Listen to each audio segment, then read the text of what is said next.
Hello and welcome to this video all about identifying primary sources in communication studies. I'm Jenny Dale. I use she, her pronouns, and I'm your communication studies librarian at UNCG. If you need help finding, evaluating, or citing sources within communication studies, please feel free to contact me. My email address is jedale2@uncg.edu. My goals for this video are that by the end, you'll feel comfortable defining primary research in the field of communication studies. You'll be able to identify key characteristics of primary research articles, and that you'll be able to distinguish between primary research articles and other types of scholarly article sources in communication studies. So when we think about primary sources, we often think about things like historical artifacts or first-hand narratives or even original works like literary texts. But each field sort of has its own definition of primary sources. And in the field of communication studies, when we talk about primary sources, we're typically talking about primary research articles. And what that means is that we are looking for research articles where the authors of the article itself actually did their own research study and are writing about the study that they conducted. So these are three things that you can look for when you're trying to identify primary research articles in communication studies. The first is to look through the abstract for some clues. I always recommend reading the abstract of any article, particularly scholarly articles, because it gives you a sense of whether or not the article you're going to look at will actually meet your information needs. In this case, it's particularly important because you're going to be able to tell from the article abstract, usually, if there are hints about whether or not the source is primary research. So common phrases that I look for are things like in this study, or our research suggests, our findings suggest, things like that. And we'll look at an example in just a minute. The next thing to do to double check is to go and look at the full text of the article itself and see if it has a section that's labeled method or methods or methodology, something along those lines. So let's look at a couple of examples. So here I have a screenshot of an abstract of a primary article. And the name of the article is Reality TV a Bad Girls Club? Television Use, Docusoap Reality Television Viewing, and the Cultivation of the Approval of Aggression.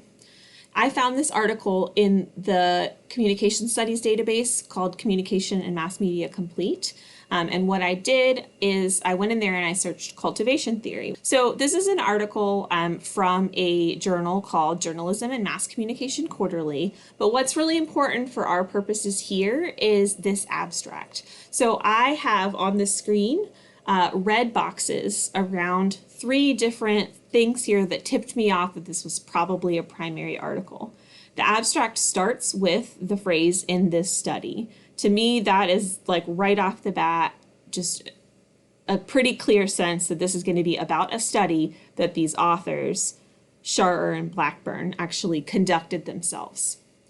I pulled out a few more terms here: findings and respondents. That's from a sentence that says, findings among 248 U.S. adult survey respondents show the ability of exposure to docusoap reality television, etc., etc. So findings and respondents here are giving me a clearer sense of what kind of study it was. So they must have, when they talk about findings coming from respondents, they must have created and deployed a survey or questionnaire in some way. So these authors did conduct this study.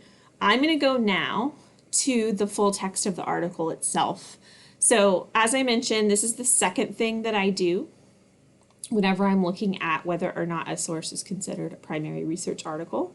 I go to check for full text. And in this case, I do have a view full text option.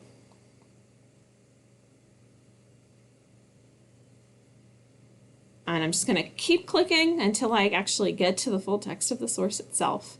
My preference here when there is a PDF option is to click Download PDF because it's much easier to cite a PDF in my opinion, and also easier to just kind of skim through. So we see our abstract again, we've already seen that, but I want to scroll through and I want to point out a couple of things. One is that you'll see throughout this introduction and the section called Literature Review, you will see a lot of in-text citations. So when we're talking about a primary research article, we're not saying that the only research the authors did was the study they conducted.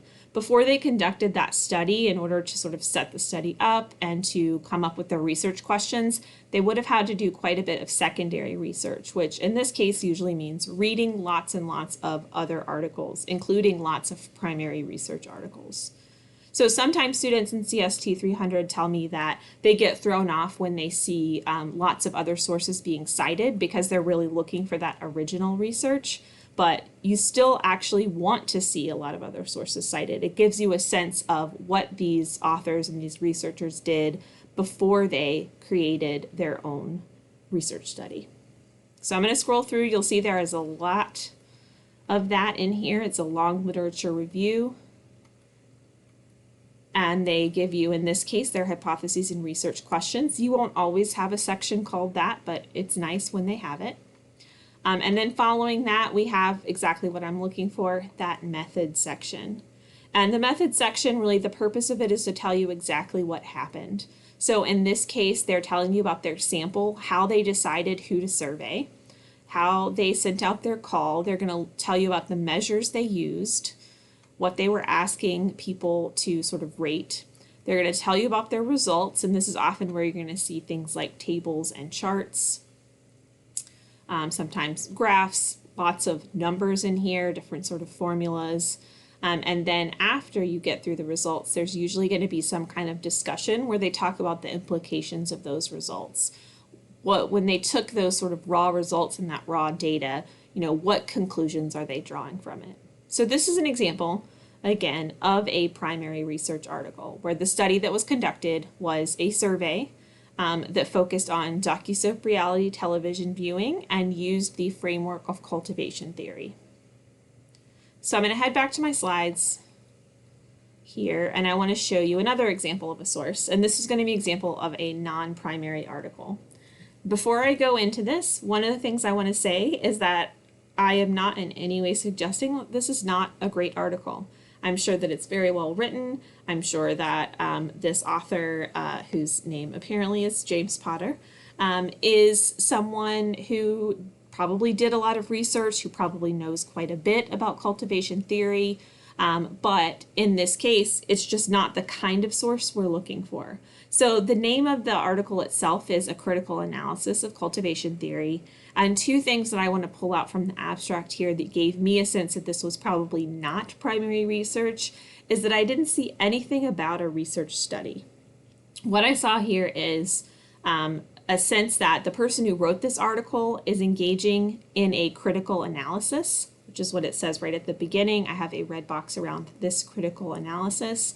And I also later in the abstract have a red box around this essay evaluates. So that gives you a sense of the fact that this is an essay. It's probably something that is a little more theoretical, philosophical, and is not something that reports on a study. And to kind of check my assumptions there, again, you don't necessarily have to stop there. I'm going to go and take a look at the PDF full text of this source and see what I can find here. So again, I am seeing quite a few citations, in-text citations, giving kind of a historical and theoretical overview of cultivation theory, seeing what this author is cited from some other researchers. It even talks about other studies that have been done. But as I'm scrolling through here, this is quite a substantial article. As I'm scrolling through here, I don't see anything that indicates to me that in this article, this author is describing a study that he conducted. So this author has done lots of secondary research, has read lots of things, has thought a lot about this topic of cultivation theory, but I'm not seeing a method section. I'm not seeing anything that indicates to me that this author did original research that is being reported here in this article. So I'm just going to go back to my slides here. This distinction takes practice. You won't immediately be able to distinguish between a primary and a non-primary research article when you're looking at communication studies literature. You can always contact me. Again, my email is jedale2. If you have questions about this, you can talk to your professor as well. But again, this is not something that is sort of innate knowledge. It's going to take some time and some practice to make sure that you're feeling comfortable identifying these kinds of sources.